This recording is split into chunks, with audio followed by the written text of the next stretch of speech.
Dr. Louis Zimmerman wants to make a long-term medical holographic program using Julian Bashir as a template. Jake Sisko says that sometimes Dr. Bashir gives way too much information.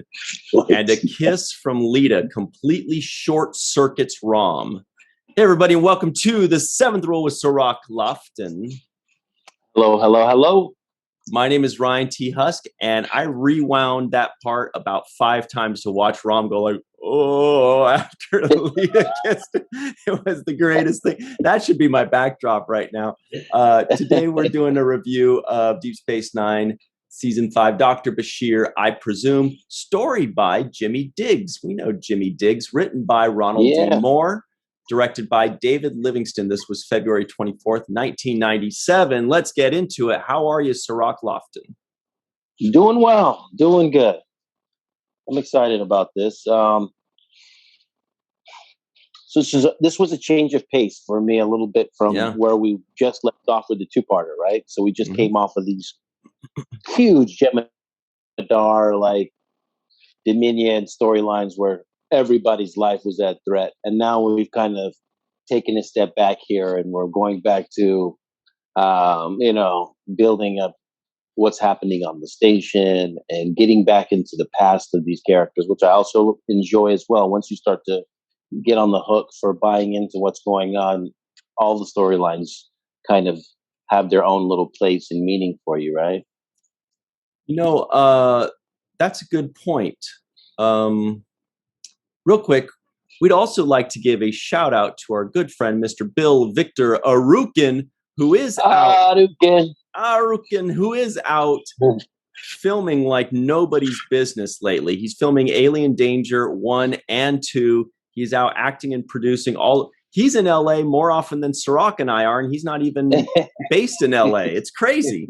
So shout out to our good friend, Mr. Bill Victor Arucan. Good guy, good friend. I'm sure we'll be seeing him soon. Yeah, okay. That's our guy. And he's doing it big. I didn't realize he's always working, but he's always working. He is a man on fire right now. It is insane. It's a good thing. But he's a go-getter. He makes his luck. He makes it happen. And that's what we got to do in this business. Now, you mentioned it's good to see what's happening now and on the station. And when you said that, it kind of made it seem like something I hadn't thought of, where it's like this 26 episode season, if you think of it as like a movie script or like a whole script of something or a chapter in a book, there's the ups and downs. You can't have, like a roller coaster that just goes down for 26 episodes. You have to have those big jumps, and then you have a moment to catch your breath or a moment to reassess, or like in horror films, you have that moment of humor. You got the comic relief a little bit to gather yourself. And this was one of those, right? Yeah, it was. And what DS9 does so well is they kind of go around the board and pick one or two characters to say, now we're going to develop on them. We're going to build their backstory. We're going to give them something, that's going to alter the course of who they are, or something that's a reflective moment where they're looking in the mirror and they have to learn about themselves and make this leap of faith of understanding. You see it with Odo kind of, getting into his history and his heritage and what he's about. Yeah. And then you see him losing it, what that's about, and now being a human. And then you see him get it again. So it's like they're building this. They're building all of this stuff up, right? And you get Kira's background, freedom fighters, and all of this stuff, and it comes back, it goes away. It could be a baby episode. It's just about her pregnancy. It has nothing to do with her militant history or past, or that it could. So they kind of always kind of develop these characters, and they pick a few to say, hey, let's go into here. Let's talk about Nog right now. This is what Nog's doing. Let's build up on Nog some more.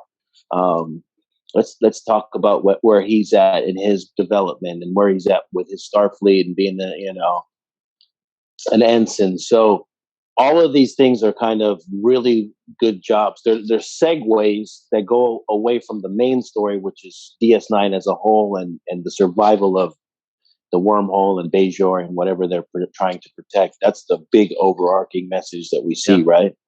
Yeah, and I'm wondering, that's true. The way they kind of pepper in these episodes that give us, information and backstory on characters. They're not just, exposition episodes, but they do serve as such while still being fun and entertaining and interesting and or exciting. But I wonder if when they're in the room, in the writer's room, they're thinking, okay, let's spread the, they're kind of like, it's almost like a jigsaw puzzle or something where like, okay, let's put the Nog episode here and then put that there. And I think it's probably some of that, but it's also like, dude, they're on such a tight schedule. I can't imagine it's easy for them to just plan out all 26 episodes beautifully and perfectly. Like, okay, we'll put this one here, we'll put that one there. Because I bet you, like, you got budget to deal with, you have actor availability, you have production issues. They're just going to do the best they can, and it's like it's amazing that they were able to do it the way they did. It seems like it was perfectly mapped out. Yeah, I always go back to the genius of Ira Behr. Yeah. Who I have this tremendous respect for his mind and how it works and just how he thinks. He is this master, puppeteer where he's able to pull these strings from so many different angles, not just the way he writes, but the way he motivates other writers to write and challenges them. He's just amazing in those kinds of ways. So I'm going to say that he has a lot to do with why it seems so melodic and musical in the way it's presented. So you have those high notes, then you go back to the mids, and then and he's mixing it up. He has a very good ability to kind of be the overseer and say, okay, we'll do this here. We can go slow here. And I'm probably sure that this is a little bit of a slower episode or a lower budget episode because the majority of what we see is taking place on the station and already existing sets, right? Right. Yeah. Good point. So no money for special effects or crazy costuming. It seems like that this was one of those things where they probably blew their load on the last two-parter in the mid-season and said, okay, we're going to give it to them big because they did give us movie quality two-parter. And then they go into this, okay, now we'll go into these character developments. They did have a little bit of special effects with the double Bashir, and the double Dr. Herman. So there was a little bit of that. But overall, I just feel like this was a nice episode to kind of take us back, give us a little, take your breath, catch your breath. We just had the whole thing on the brink of disaster. Yeah. And now we're going to, allow the audience to kind of catch up, take their breath, and learn more about who the characters that are in front of them. Mm-hmm. And you're right. As you were saying, they wanted to give it to him big. And, they wanted to, I think they blew their load on Dr. Zimmerman here because, as you're saying, because that guy is not cheap, Bob Picardo. I'm sure he's like, well, I don't know.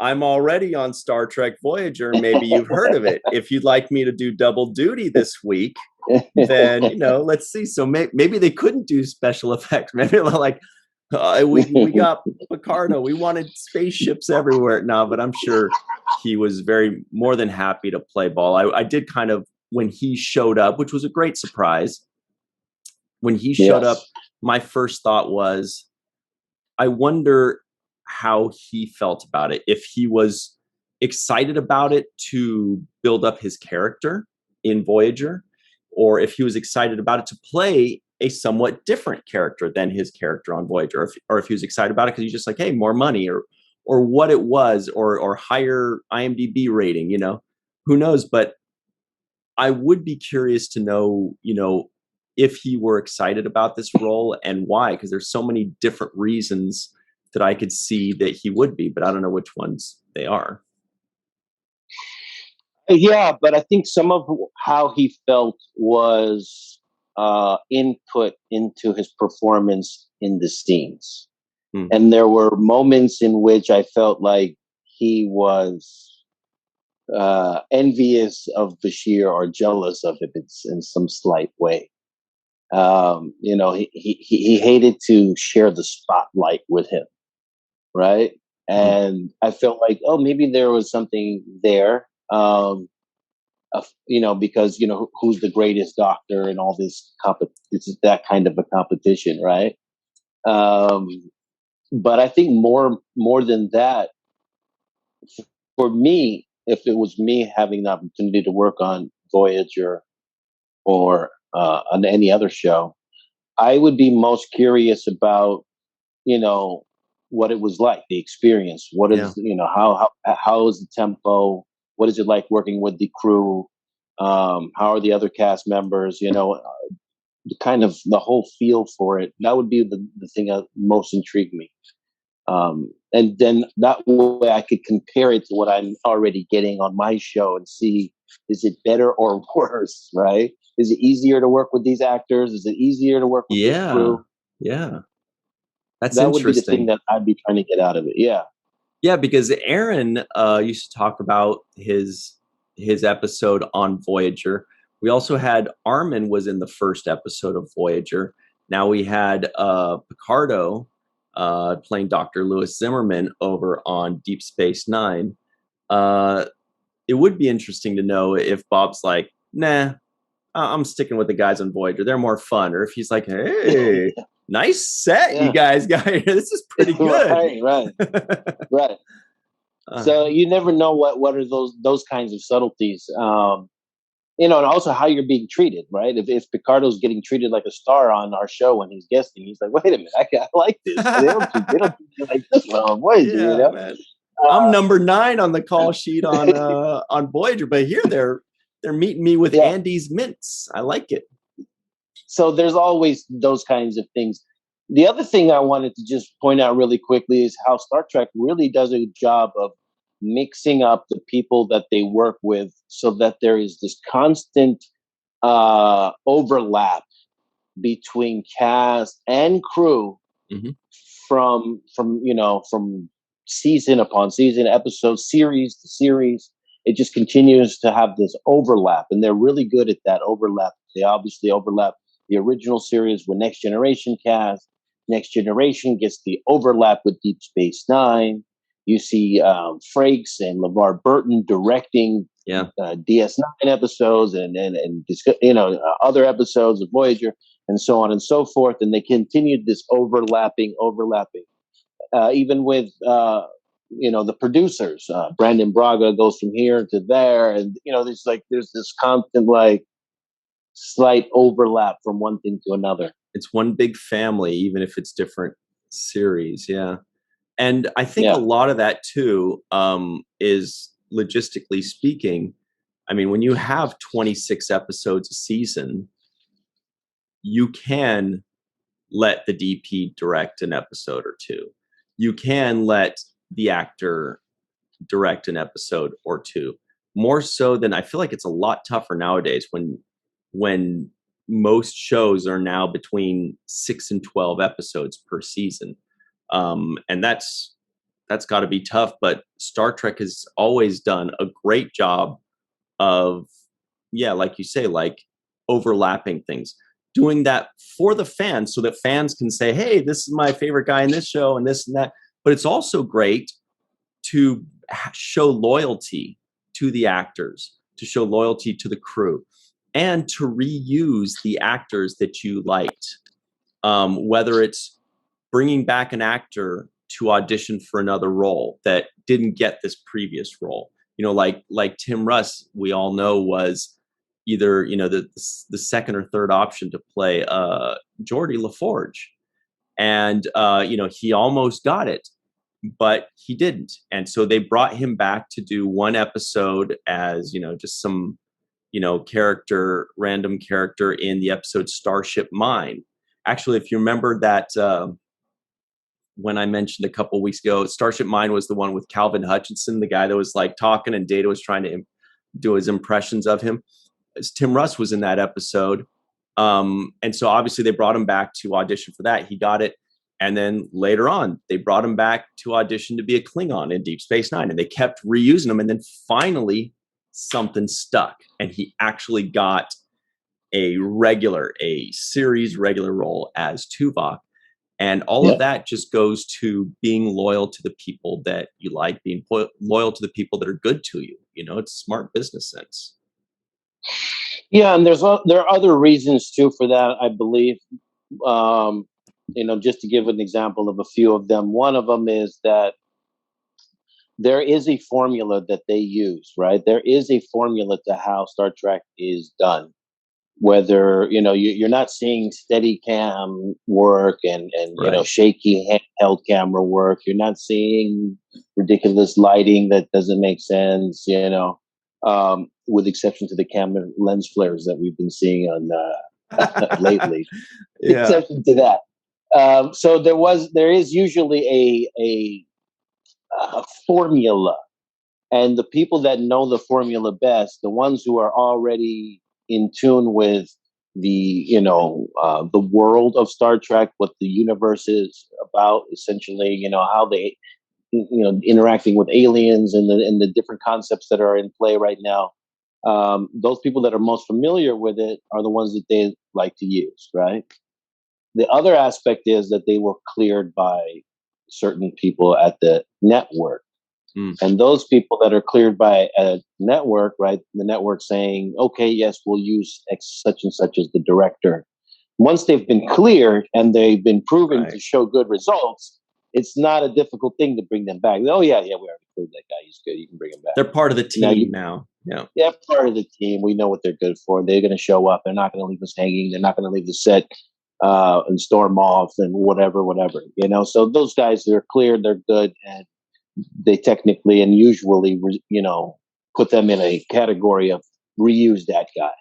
And that's why we've seen so many directors who have done 6, 7 episodes of multiple series. Yeah. And we see it so often in Star Trek. And I don't know, as a fan, it's just a really great thing to see. And now we had, again, as a fan, it was cool to see this guy right here being used again, being part of the team. I don't think... No, he was also in Star Trek First Contact, which was the second Next Generation movie, but the first movie they did on their own. He was really great. He had a line where he says, perhaps an analgesic cream. I don't know, it's just funny. He said that to the Borg because they looked itchy. But anyway, it's, you know, I don't want to ruin it because I'm sure you'll be the first in line to watch it again. But anyway, there is a lot to talk about in this specific episode because it seemed like they crammed a lot into it as far as they had Robert Picardo guest starring, right? Which is usually enough for an episode. But then they also introduced 2 more characters who were Julian Bashir's parents. By the way, can we just say for a second that the second Julian Bashir's dad walks in with what sounded like an Australian accent, he's like, "Hey," he's like, "Oi, son, how you doing? We're gonna throw some shrimp on the barbie. Hey," or I don't know. And I was like, "Huh? What?" Like the second now. I don't know if it is necessarily completely Australian. It seems like that actor, I can't remember his name, but Brian Duck, something like that. But he's got like a mixture of an accent, but it sounded extremely Australian. And the mother sounded maybe more Egyptian or Middle Eastern in her accent. And then, you know, Sid's accent sounds like it's straight out of London, basically. So it's funny that they're just a family with, you know, with mixed accents all over the place. It made it for a fun time. I don't know if you caught any of that. Yeah, I did. I actually thought it was one of the rare scenes in which we see so many people with accents in a scene, right? Because and they're like, "Oh, Americans won't know the difference." Yeah, no, I was looking at it. I was like, "This is a lot of accents here." And I couldn't pinpoint which region, like you said, where the accents were coming from. I was trying to say, is that a you know, this kind of accent? Is that from Bombay, or is it a British Indian accent? You know, I was really trying to figure it out too, but I didn't put much on it. I actually just really focused on the performances. and what they were trying to get across, because I knew, the accents are here and there, and those are difficult to do. Not everybody's an expert at pulling those off. Not everybody can do what Leonardo DiCaprio did in Blood Diamond and pull off a South African accent as well as he did. Really? I've never seen that. Yeah, look at Blood Diamond and watch Leonardo DiCaprio's South African accent. Because South African is a tough one. I actually have my Siri, the thing that you do your GPS on your phone. I have that set to a South African accent just for fun. Nice. So he's always like, at the next set of lights, turn left. It just makes me feel like I got a cool guy next to me, just hanging out. Yeah, just hanging out with you. Yeah, giving you directions. But yeah, so not every. I really paid attention to performance, and actually, I thought they gave a really good performance. Both of the parents, as far as conveying what the emotion, the fact that the dad wasn't really a success in life, but pretending to be a success in life. The way that I thought Bashir was a little bit hard on his parents, like way too hard on them for the decisions. I was 7 and you didn't like me. I was like, whoa, like, dude, you didn't know the difference between a giraffe and a house. Man, I wrote that down. I was like, dude, hey, yeah, you gotta I get why he's upset, but you gotta cut them some slack. Bro. I wrote, what was it? They said he didn't know at 6 years old, he did not know the difference between a cat and a dog, nor did he know the difference between a tree and a house. I'm like, and you were 6? I'm like, that is not a little slow. You're a fucking slug. he was a slug. Yeah, that's beyond nuts. Like, you don't know that's a tree in a house, like they look the same to you. Yeah, man. When I was 6 years old, I was walking to school and playing soccer, dude. Like, you gotta. Yeah. Hey, I can see Bashir at 6 knocking on the tree, like they won't open the door. I don't get it. He's not home. Yeah, this poor kid. That's come on, man. You needed some enhancement. You should be thankful about that, because it turned out pretty good. You should have asked for some emotional enhancement when it comes to women and talking to them, because apparently you didn't get any of that. Yeah, a little emotional intelligence. Yeah, a little bit of sensitivity when you're dealing with women. So yeah, I see where he was on the, what do they call it? So they used to call it the short bus. So what would it be in 400 years from now? Did the short shuttle? He was on the runabout. Maybe the runabout. I don't know.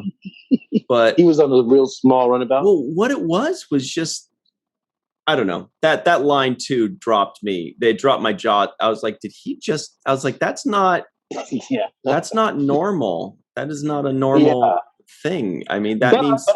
But I want to credit DS9 and the writers once again, because this is like, they're talking about genetic engineering. I don't know what year this is.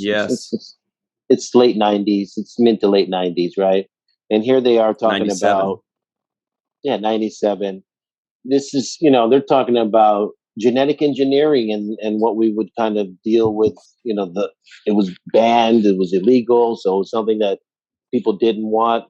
And you see headlines in today's news about super soldiers being created and, genetically modified soldiers that are able to either be tougher or withstand hunger or other kinds of things. So these things are actually really being developed currently in the headlines.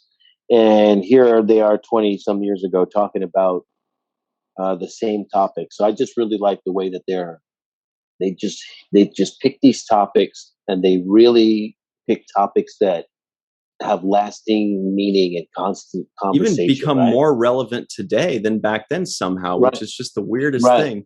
So real quick, we're going to hop over to our break and come over on the other side for the second segment. And we'll do that right now. How's that sound? We'll be right back on The Seventh Rule. Hey everybody, welcome back to The Seventh Rule with Cirroc Lofton. Hello. This is a good one. We have so much to talk about, and we haven't covered most of it because there's just so much to talk about. Just because this is a fun episode, there's always so much good stuff to discuss. Real quick, here are the trivioids that may or may not have made the cutting room floor. Rom practices asking Leeta out on a date. Chief O'Brien is back in the zone at darts. Dr. Zimmerman wants to make a long-term medical holographic program using Dr. Bashir as a template. The Antidian transport wishes to leave a day early, as Odo told us. Julian Bashir wants Zimmerman to not interview his parents. Zimmerman assures Bashir that the final product will be zesty. Jake says that sometimes Julian gives way too much information. Rom eavesdrops on Leeta's date with Dr. Zimmerman. Jules' parents do the old pop-in on him. Zimmerman is offering Leeta her own cafe. Julian is working on 2 studies of prion replication and ganglionic cell clusters. When Bashir was 6, he couldn't tell a dog from a cat or a tree from a dog or a tree from a house. A kiss from Leeta short circuits Rom. And lastly, Leeta somehow keeps a straight face while Rom short circuits, which was because he was just like, oh, and I watched her. She was just like focused on Zimmerman and talking to him. And man, we got to ask Chase about that. How the hell she kept a straight face during that moment. Yeah, Rom had me rolling in this episode. I was laughing out loud a few times. There was one moment there where he tries to explain everything to her, right? But she's like, you know what? Give me a reason why I shouldn't leave. And he couldn't figure out what to say. He just kept going, I don't know. And you know what?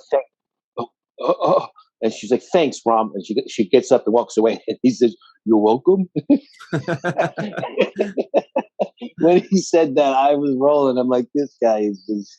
Okay, let me ask you this. Have you ever been Rom in this situation where it's like there's a girl that likes you or you think she does, and you just can't spit it out, whether you're a chicken, whether you just have too much ego? Sometimes if there's friends, like you kind of don't want to go out on a limb like that.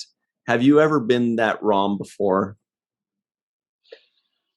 No, because I have no shame, and I will talk to somebody, and I might stumble on my words, but I won't withhold saying something, right? So I'll say what I want to say. It might come out wrong, and because I like you so much, it might sound weird.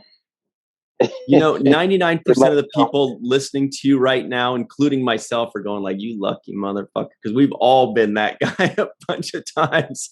We've all been him. My friend is just like Rom, which is hilarious because he calls me up and says stuff like, yo, I saw this girl today and I should have said to her, I should have said, and he'll go through this whole thing. And like, no, actually, I should have said, and I'm thinking, no, you should have said something on the spot, regardless of whatever it was. Just say anything, just something. You should have said hello, goodbye, hi, something, anything, but rehearsing what you should have said after the fact that the moment is lost. And for me, that's not something I have difficulty with. I always jump on the moment. Now, if I mess up and say something wrong or it comes out stupid or I'm not funny and my joke lands flat or whatever it is, that can happen to me. But the moment I know that is only so long, I have to figure out, I have to say something. Your advice I do have friends like him. Yeah, your advice to your friend reminds me of the advice one of my screenwriting professors, the great Dan Watanabe, by the way, he would also give acting advice, and he would basically say, hey, showing up on time is 90% of the job, right? And because that's already like the toughest part in a lot of ways. And then what you're telling your friend is just show up and say something. Just say something. You can worry about the minutia of what you should have said or what you should say later. The 90% of the job is just say something on time. So the window is on time. The window is so long, right? Yeah. 2 people walking down the street, right? That's face it. To face walking down the street. So you have that moment. It's like, oh, if you let that person walk past you, and now you're running back after them, chasing them down the street. Now you look like a weirdo, right? as opposed to when they were face to face to you, right close to you, and said, "Whoa, I don't know what to say to you, but you're gorgeous," or whatever it is, and you can start from there. You might mess it up. It might not work. She might look at you crazy, like, weirdo, get away from me. But at least you seize the moment of that moment when you guys were both face to face. And there's no what if. And speaking of chasing people down the street, Leeta, played by Chase Masterson, yes, gave him more than enough opportunities. It wasn't just like a one-time pass through the. She was just, and she played it. Both of them played it so well. The way she was basically leading a horse to water, but couldn't force him to drink. You know, she was like, go ahead, Rom. Here I am. Yes. I'm right. And then yeah, the beautifully written lines. Nervous, as good as anybody I've ever seen play nervous ever. Right. Ever. Totally. He's so good at that nerve.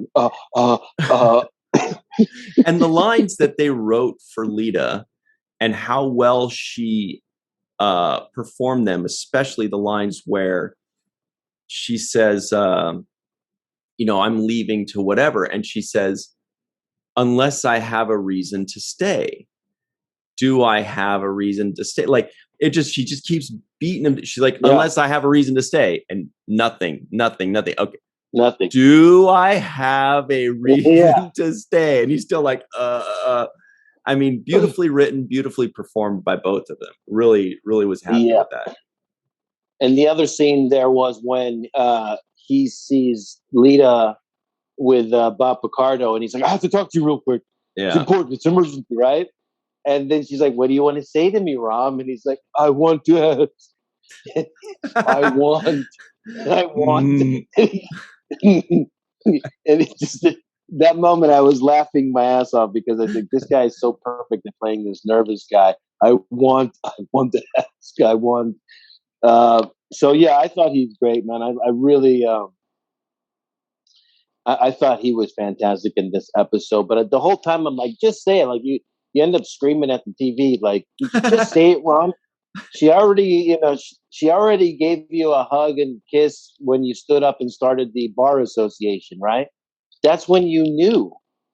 Like, you knew she liked you. She put it out there, and all you had to do was follow up, and for him to take. That's what was a little bit hard for me to believe, that he was this nervous, because he had already gotten kind of an invitation, right? In that moment, I thought. Yeah. Makes you wonder how Nog was ever born. and speaking of Nog, they gave us some backstory on Nog's mom, and who we've never seen before. But Quark goes into detail about how Nog's mom essentially, took advantage of Rom and got him for everything he owned. Yeah, did they mention Nog though? I don't think he actually said Nog's name, right? No, they did. He got an M in this one. Yeah, because they said Nog's mom.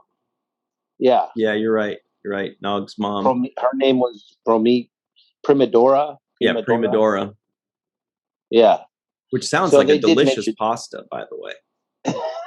Yes, and her sister Prima Donna is also Zip available.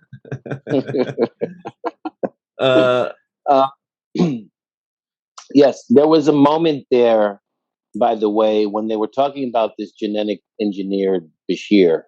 Mm-hmm. When he was going into, by the way, there were some great moments there between him and his buddy O'Brien. I thought was great, right? His buddy was like, look, man, this is what happened, and I'm telling you, and you're over here mad at me because I'm telling you, why did you allow this to happen? Why did you let the hologram version of me talk to my parents? That was a good twist. It was a good twist.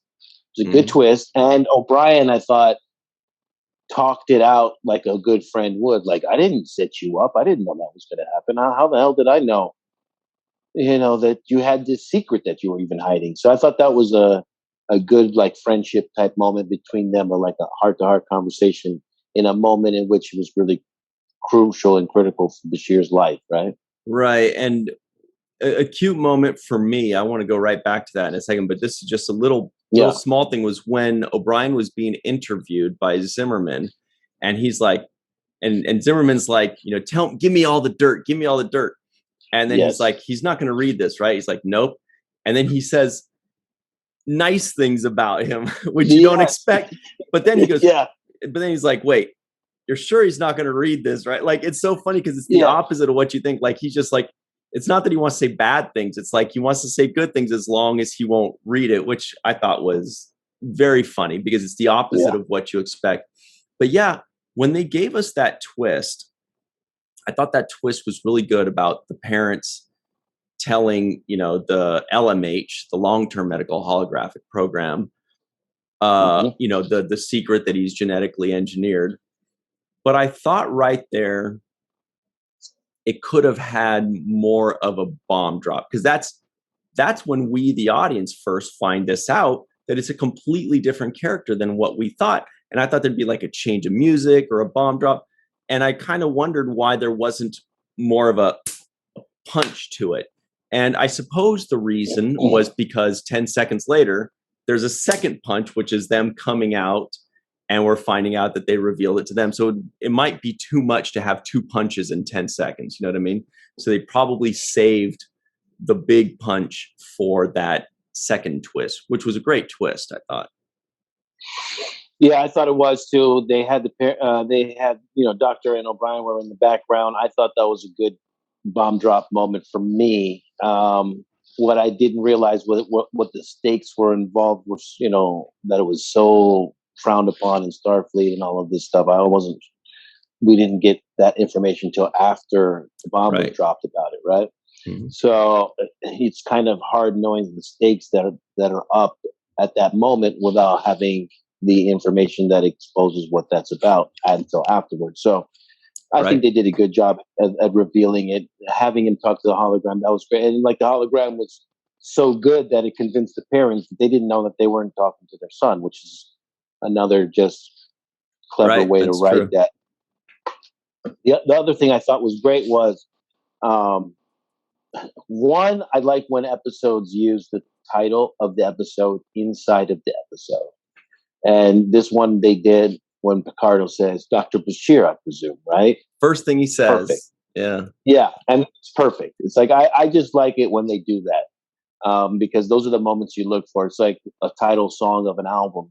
You always want to get to that title song because the name of the album is that song, right? So you're like, oh, I got to go to that song because that's got to be the one. Or if you have bands like Kiss or AC/DC, the title of the song is just in the chorus 50 times. They just, the chorus is just repeating the title of the song dozens and dozens of times. Everybody, check out Kiss songs, check out AC/DC songs.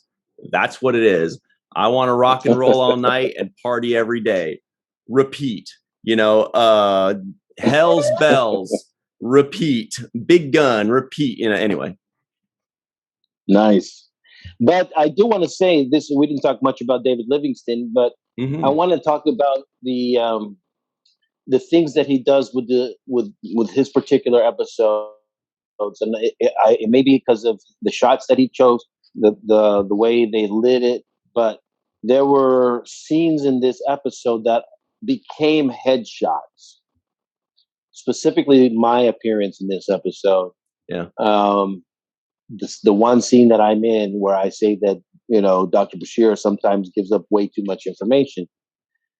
They actually took that one little scene and turned it into a headshot of mine, right? So that's one of my headshots, is the still of that moment. Was it like, I didn't even notice, was it like the brown vest? Yes. Yeah. And I don't think I'm the only one who got a headshot derived out of that scene and out of that moment. That's I really think other actors, I think Major Kira also has one from that same scene. And I even think O'Brien has one from that same scene. So for some reason or another, there are headshots of us that are circulating, specifically, I think, from this episode and specifically from the interrogation scene. Or the interview scene. Let me pull it up real quick. You're right. I think it's this right here, right? Yeah. Yeah. Yeah, Right. it's a great shot. I mean, obviously your outfit's not as colorful as we remember all the others being, but it's during the metamorphosis of your outfits. It's good lighting, Yeah. it's a good look. You're definitely noticeably older, so it's a good time to do it. Yeah, that's really cool. Yeah. So they used a lot of stills from this episode. So just a shout out to David Livingston and also DP and whoever else was involved in getting Yeah, that done. you're right. If there's Uh, a shot that is set so well that they want to turn into a headshot, it's got to be lit pretty well. it's got to be lit pretty well. It's got to be pulled off. So Mm-hmm. I noticed that too as well. How funny, I don't know. It was complete chauvinistic work as usual in this episode, but that scene with him and Leeta was kind of classic when he says, "Oh God, he needs a woman with body and brains." Oh man, that was ruthless. Was that Quark, not ruthless? Quark was like, Quark was on fire. This guy, I was like, Oh, my goodness gracious, the things that he oh, was he was just. so ruthless. I was like, how did he get away with saying this Yeah. without getting slapped? What did he say? I mean, I'm going to repeat it, but only because it was mentioned in the episode. This is a direct quote. Maybe I didn't write it down, but I'm pretty sure I did. She said, Leeta said something to the effect of, well, Leeta said, oh, here we go. She says, Quark says, he needs a woman with a body and brains. And she goes, I have brains, by the way, delivered very well. I noticed. And he says, Yeah, sure you do. That's why I hired you. Now eat up and then take those brains back to the Dabo wheel where the customers can have a good long look at them. Like, God. I was like, oh my. She's thinking, all right, man. All right. That cafe sounded pretty nice right about now because I do got brains and I'm tired of you looking at them. And, yeah, basically, I thought that was like, oh God, how did he get away with that without getting slapped in the face? Because that was just like whew, chauvinism 101 right there. I thought it was hilarious a little bit. And by the way, Armin Shimmerman, our good buddy, is like the least chauvinistic person ever. No, So yeah. it's so funny how like sometimes they're giving lines that are like the complete opposite. Like in the past where there was Nog doing a line that was like chauvinistic or rude. And we're like, he is the least rude and least chauvinistic, except for to you. He's kind of rude to you back in the day. He would kind of zing you pretty good, but he was a zinger, that's for sure. Yeah. But yeah, no, Quark is not anything like him. I mean, Armin is nothing like Quark, but Armin is such a great performer and actor that he is able to just nail these really. I mean, this is a comical punchline, so he can do the drama. He can also do the comedy, and he has the full range in his scope. So, no, Armin delivered that as well as you can. Right. Sure. Yeah. That's why I hired you. Yeah. And the beauty of that line, this is what I think the intelligence really, where the intelligence reveals itself, is the beauty of that line is that line is not an insult to Leeta. That line that Quark is delivering is an insult to himself. You know what I mean? It's giving us insight into his character way more than it's giving any insight into Leeta's character.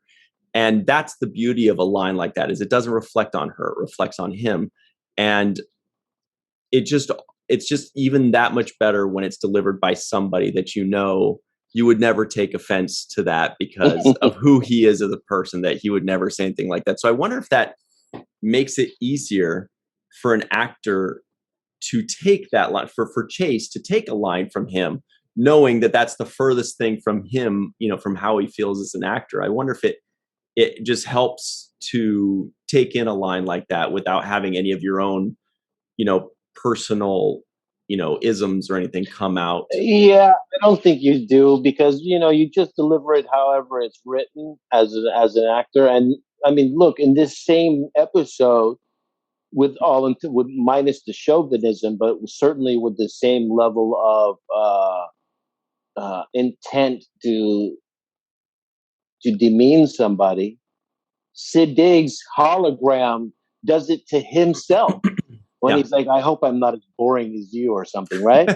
So, and he goes at it with the EMH, with Robert Picardo's doctor character too, and he's like, first the EMH says, "Is he even old enough to be a doctor?" And he's like, "Oh, I suggest you get rid of this archaic guy. He's too old for this." Right.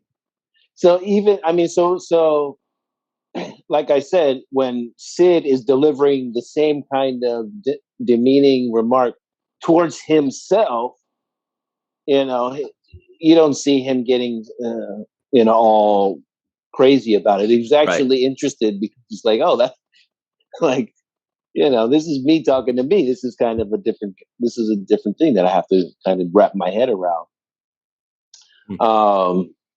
But yeah, man, I thought that she took it very well. And we've already seen Leeta prove that she has brains and that she's more than just a pretty girl in a dress, right? She's had a lot of character development in so far up to this point that shows that, like, even the fact that, going back to the Bar Association, the thing that attracted her to Rom was that he stood up for himself, that he was, this brave guy, and that he was using his mind, and he was an intelligent person, right? He was outsmarting or outwitting the man. So if that's what she's attracted to, then certainly she has, more than just good looks standing there with an empty head.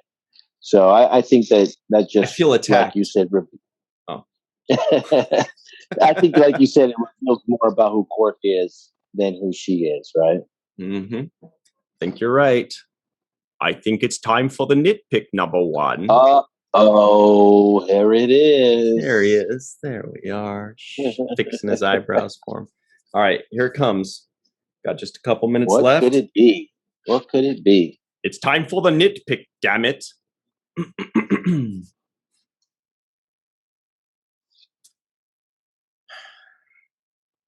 When Julian Bashir says, "Don't contact my parents," Dr. Zimmerman types on his pad, "Note to self, contact subject's parents immediately."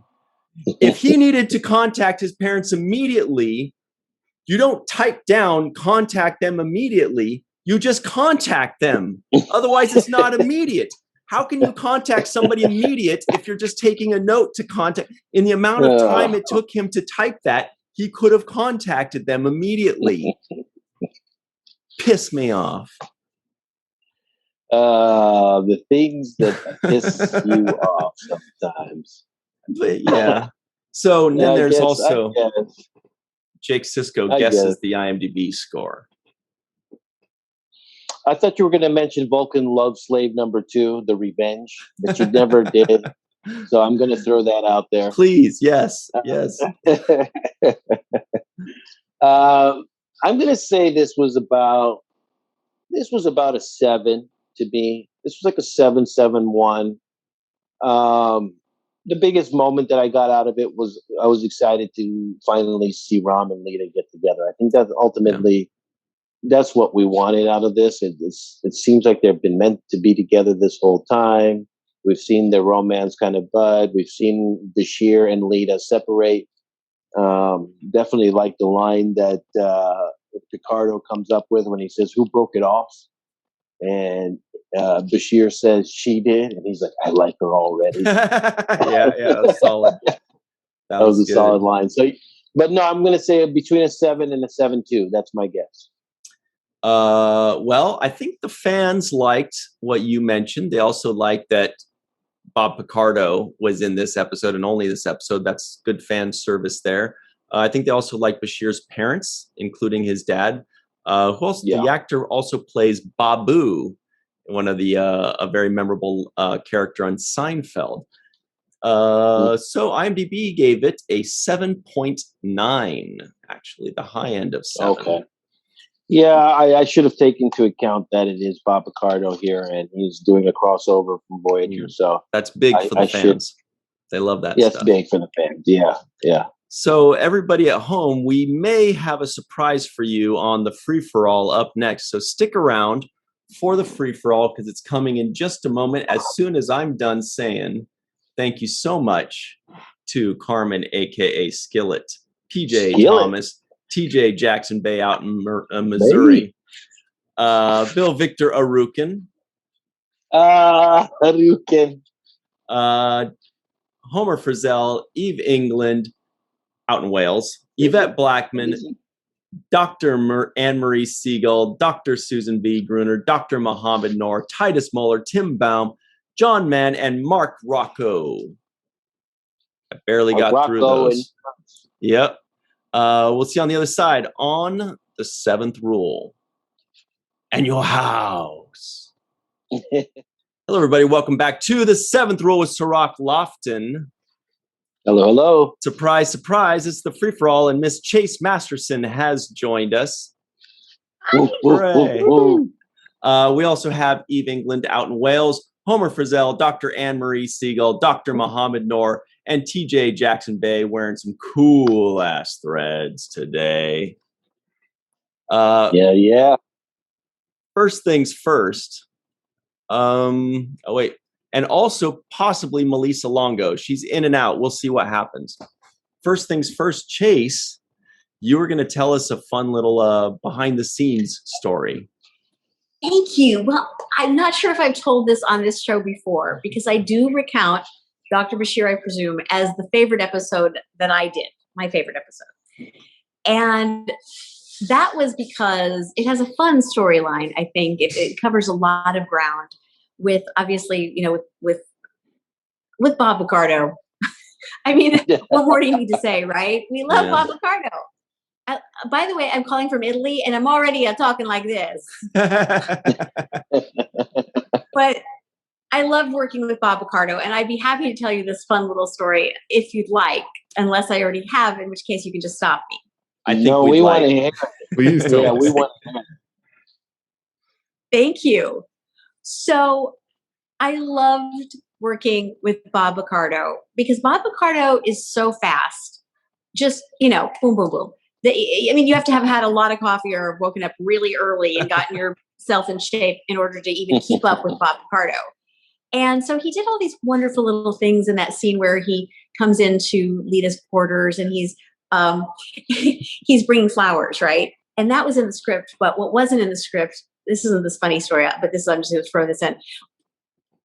Because he knows his character so well, it just is one of those actors that just thinks of things spontaneously in that mode all the time. So while I was in the other room, while Leeta was putting on her towel or whatever, Dr. Zimmerman can't help himself. So he's like all OCD, like arranging things in Leeta's quarters, like, oh, that needs to go there. Oh, that needs to go there. And it just, you know, just being his OCD, picky little self. And the scene I loved the best was, if you'll remember, you probably discussed this, Leeta is going to leave Deep Space Nine because Rom will not profess his love.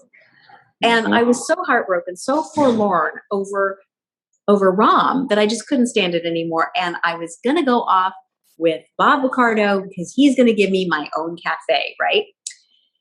Have I told this story before? Nope. No. Okay. So here we are. Leeta and Dr. Zimmerman are leaving Deep Space Nine, never to return again. She's said her goodbyes. She's getting on the shuttlecraft with Bob Picardo when we hear this voice wailing in the distance. Leeta!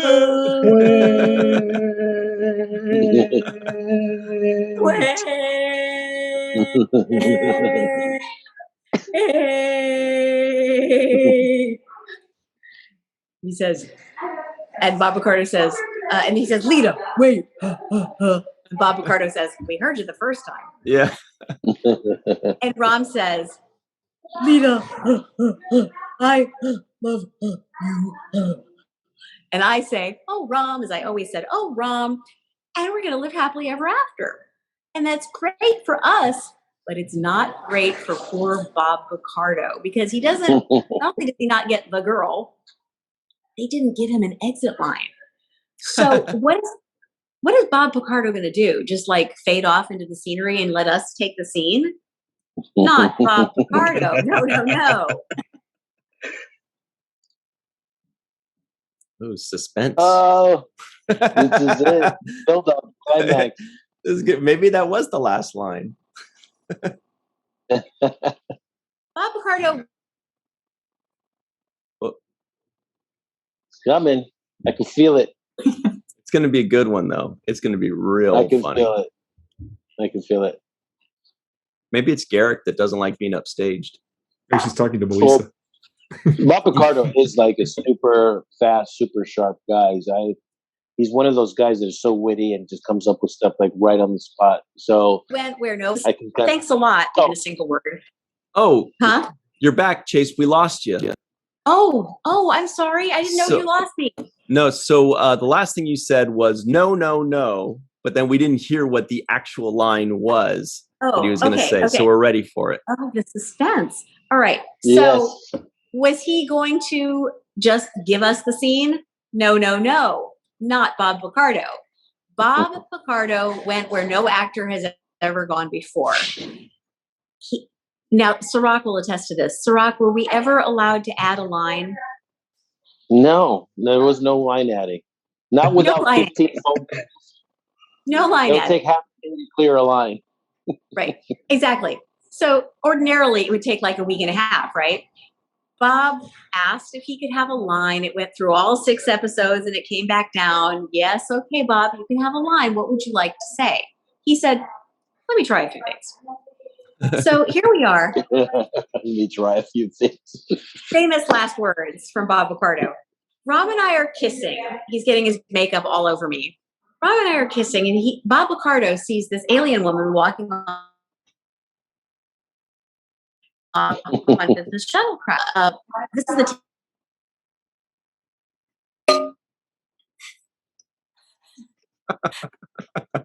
Was that? There you go, Ryan. There. That's pretty funny. Well, that's too bad. Now she's gonna have to tell the story 3 times. Oh man. Well, she is calling from Rome, so yeah, from Rom to Rome. From Rome. Yeah, from Rome with love. That would be me calling from Ethiopia, essentially. Probably a lot worse. True. So I can feel her pain. Well, looks like Chase is coming back here. But no, she's leaving us. But you guys, when she does come back, if you guys have any questions for her after this funny story, feel free to jump in with those. And until then, you guys have any thoughts on this particular episode? Oh, real quick. So Cirroc mentioned a couple of the NAMs. He mentioned Nog and Primavera. Wait, what's her name? Primadora. Did you guys catch the other 2 NAMs? I only got one other one. I got Khan. Good catch. And Molly, I think I had as well. Molly, that's right. Oh, right. But she's a NAM like in almost every episode lately. And there was the baby, but I didn't think that counted. Right. Ryoshi? Oh, did they say the baby too? No, they just said the baby. But you counted him for that before. Yeah. Okay. Yeah. Oh, I missed it. Nice catch. God, Kira Yoshi's dominating. Kira Yoshi, huh? Yeah. Coming out of nowhere.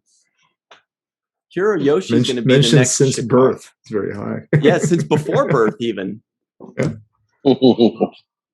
All right. Besides that, any thoughts on this episode, guys?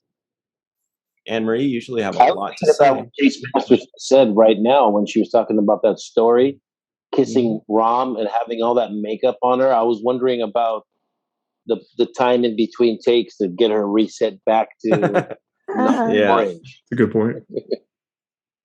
Every time they're going to have to clean her up, clean off that orange. Yeah. It is interesting how negative they are about genetic engineering in general, and this is something that comes up all the time.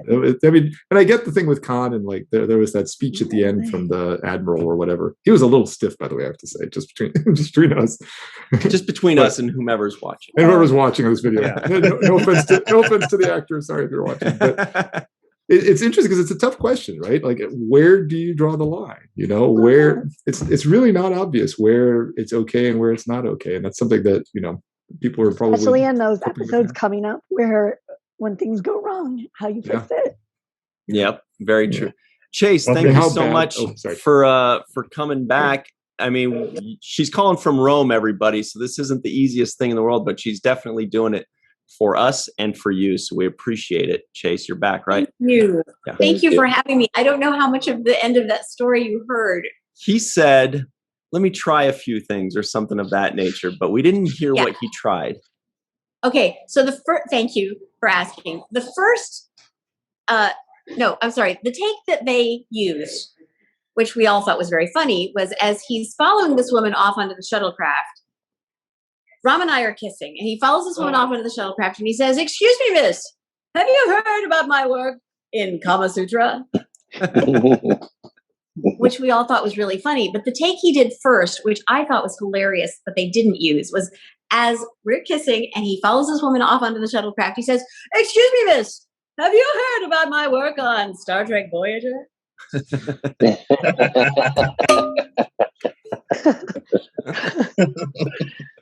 Yeah. That's So pretty anyway, good. yeah, not bad. That'll get you dates, Bob.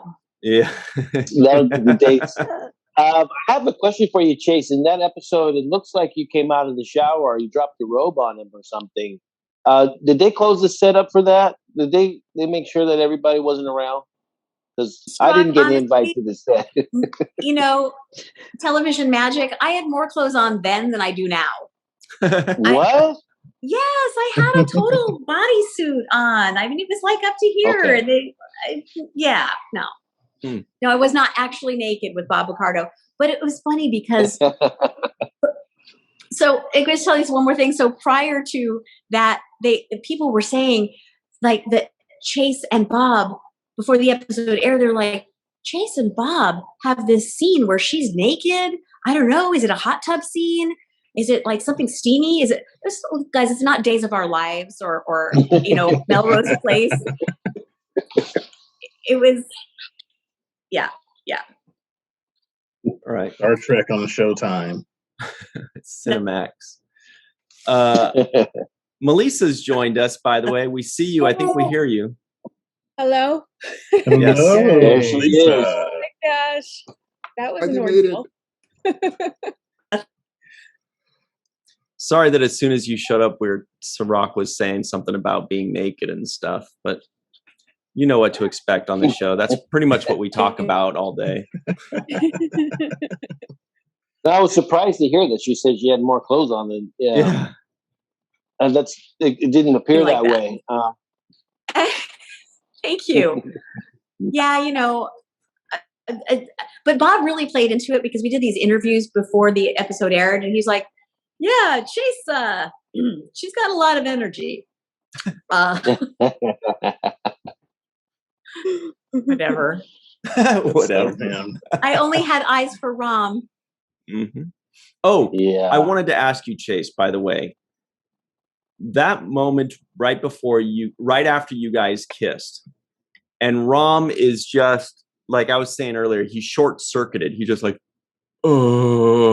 how did you, as an actress, keep a straight face while you've got this guy in your face making those noises and reactions, but you're delivering a line right past him to somebody else and keeping a straight face? I don't know if you remember that, but I don't know how you did it.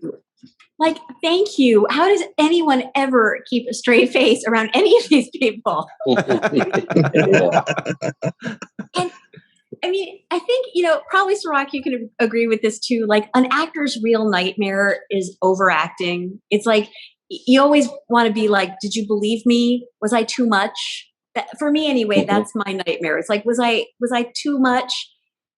And all you have to say is, look who you're working with. Look who you're talking to on camera. No, you're not too much. I love the intensity you had as you were talking to them. Like every time you had a conversation with Rom, that intensity, that anticipation, you could feel it in the audience. There was like, whoa, yeah, that was great. Yeah, especially when he came and interrupted the dinner. Yeah. And he's trying to get his words out, and you can just see the expectation on your face. And then the disappointment when he says, "I want to fix your replicator." Yeah. Also, a conversation when he was going to leave, or when you were saying that you wanted to potentially leave, and was the disappointment there when you didn't do anything. That was great. Thank you. I always I always worry about the people listening and not watching. People watching are like, "Oh, no problem, just an audio glitch." But the people listening are going like, "Is this thing still on?" So Chase, if you can hear us right now, your audio dropped out for a second. When you come back, when your audio comes back, we'll let you know. Anybody else have any thoughts on this? I feel like Homer's been sitting very patiently throughout this whole free-for-all. Any thoughts on the episode? I haven't felt patient, but thank you for saying so. I liked being introduced to Bashir's parents, and I thought it was a nice touch, and it gave his character a lot more depth. And everybody has or had some sort of relationship with their parents, and things that they thought could have gone a little bit differently. And I think that they did a great job of adding that layer of complexity to his character. Yeah, and I could see pretty much everyone's side in the family dynamic. So it wasn't like unevenly handed, if that's a phrase. So I thought it was well done. Yeah. We learned Bashir is half brothers with Raj from Big Bang Theory. Yeah, that's really fun. But also, like, it works perfectly if you look back now at seasons before, because you can just like make your headcanon that he was actually altered, and it plays perfectly and makes his character actually better on rewatching. Yeah, it definitely works with that valedictorian, when he's taking that test and he doesn't want to seem too perfect. Right. So he screws up on purpose. Exactly. Or racquetball or darts. Yeah. Or everything. I love the scene at the end with O'Brien, and they're playing darts. Let's try it here. You stand over here. Yeah. The way O'Brien said that was so good, because what did he say exactly? He said, and if that doesn't work, we'll try a blindfold. And it was such a great development in their friendship as well. Like, he is saying, "I'm a fraud" to O'Brien, and O'Brien is completely understanding, rather than, "What? You genetically, and we played whatever racquetball and darts, and you were beating me, and now you didn't tell me." So he was very understanding instead. So I thought that was nice. Yeah. And by the way, go ahead. I'm still looking forward to the cosplay that you two are going to do in about 30 days in Vegas. Oh yeah, right. You mean the cosplay? I'm sorry. Yeah, the Homer. tennis. I think Racquetball, you mean the tennis. cosplay that we're doing today, this weekend. Oh right? My goodness. That's right. This weekend. It's happening. People, get out Look there. at us, right? You missed us, Homer? You'll see it. You didn't see it. It just happened. Which hall are you guys in? Is it the DeForest Kelley one? We're in the Hall of Notes. Oh boy. Thank you, Muhammad. Thank you. That was awesome. Muhammad, did you gave them some sort of positive feedback on that? Like Ryan's puns. It was visual. For those of you listening in, Muhammad was beside himself with laughter, but he was just politely muted so as not to, No, Homer, I thought you brought up a good point when you talk about the development in O'Brien's relationship with Bashir. I thought that the moment where he basically told Bashir what had transpired with his parents in the hologram version, he's basically, number one, doing what you want your friend to do, which is, if your friend is privy to some information that you don't know, you want them to tell you, right? Hey, I was here and I overheard them saying this. And even though if it implicates yourself, and, Bashir could have been mad at O'Brien he was mad for what he thought was setting it up or being involved in it. But I think what a friend does is come right away and tell you, hey, this is what's going on. This is what I heard. This is what is going on.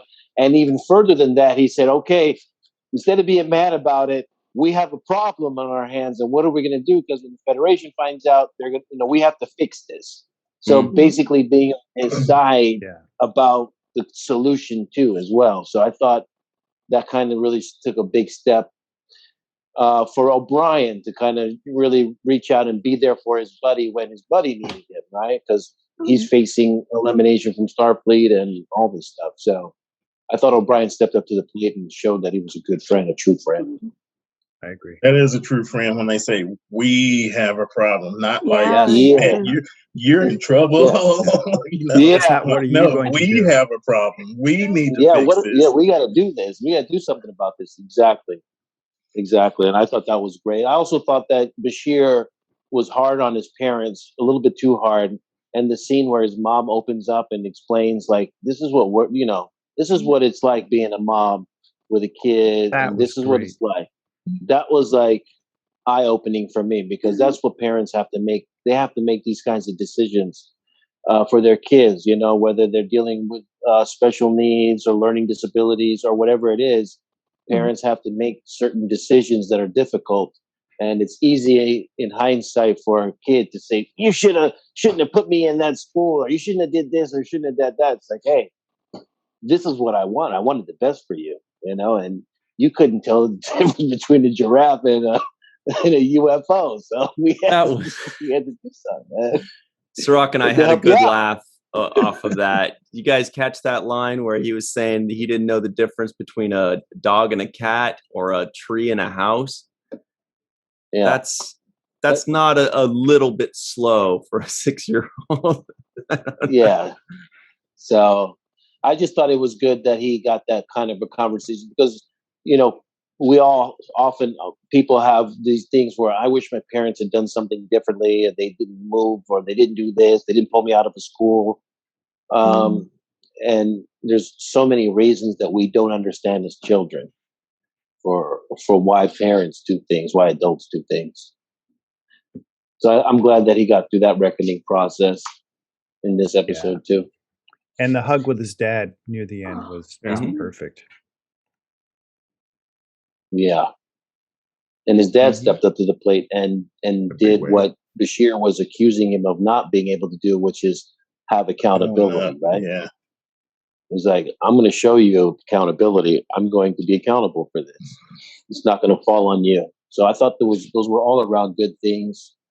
It seemed weird that the judge and jury of this entire process, though, of the genetic engineering process, is not like a council or a group or a organizing body. You know, it's just one guy who pops up and says, yeah, I think you'll go to jail for, you know, it's like. Yeah, it was like the quickest decision ever. Yeah, it's like kind of like, seriously, this is the court, this is the system. Like, Starfleet sends one guy and he decides what your fate is. You would think is like more of a process to it. Like, you have appeals, you submit stuff in writing, or I don't know. There'd be a whole like process behind it. Well, guys, we only have interesting. Sorry, we only have a couple minutes left, but please, TJ, absolutely go. By the way, can you show us that cool shirt? You were showing it to us before we recorded, but it looks freaking amazing. Yeah. Oh, wait. Hang on. Sorry. Let me spotlight it. I love that. Magic. Gorgeous. Yeah. Thank you. Well, I was thinking it was interesting that, and you know, the Admiral at the end of that, I mean, he's supposed to go to jail. He's like, all right, I'll see you when you get here. Yeah, that was funny. Report to my he's just fly through the wormhole and be gone. Right. I also thought it was interesting that the Admiral made a contrast between, he said, for every Julian Bashir, there's a Khan Singh. Yes. So he recognizes that Dr. Bashir, yes, he's genetically, you know, altered, but he's not Khan. Like, he just recognizes that, like, okay, we didn't want this to happen, but it's not that bad. Like, we got a really good doctor out of this instead of a maniac trying to take over the universe. It was weird that they said Khan's full name, but they said his last name, but they didn't say his first names, which are Virtual Trek. But Yeah. anyway. Yeah. That's a Oh, good wait. one. That What would am I have been a doing? There nail. you go. There you There go. you go. Con virtual Trek Con. So we do have to run real quick, but I'm seeing some cool shirts by Eve England. If you want to show us that, Eve, real Love quick. that one. Where did you get that? That's Abyssinian Kiosk. Abyssinian Special Kiosk. In the description box below, you will find it. Same thing with Homer's awesome shirt. I'll Yeah. just bet. I had to go with the Sisko kid today. Gorgeous. Smiling. Gorgeous. Somebody else has some Look goodies at on. Ron's eyes. I just bet. What are you wearing, Mohammed? I'm wearing the Walking Art by Melissa shirts. Just a simple tailor. I love it. Walking art made by Melissa.com in the I description may box have to get one below. of those. And it looks like Melissa's wearing the Kira special from Walking Art made by Yeah. Melissa.com. Also in the description box below. Anne Marie, we're just going I'm to guess. obviously wearing Frankie Eyes. Frankie eyes. Karangi eyes. My favorite. Never would have guessed that. Yeah. And Are this episode got a watching 10. you. Isn't that Hall & Oates that sings that song, Private Eyes? I have no idea. I think it is. Sing it for us. Sing it for us.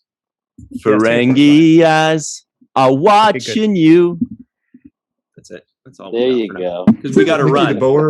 Nikki DeBoer is in a show called Private Eyes now, right? Yes, it's so good. And guess who the producer is? Wow, good knowledge. The producer's Good Michael Good Pillar's knowledge. son. Michael Pillar. Pillar's Sean son. Pillar. Gorgeous. It's awesome. It's Brilliant. really good. Excellent knowledge. All right. So, yes. So we got to run. Everybody, thank you all so much for joining us. Anne Marie, Eve England, Homer, TJ, Mohammed, and Melissa. We'll see everybody on the other side next week on The Seventh Rule. Always remember it.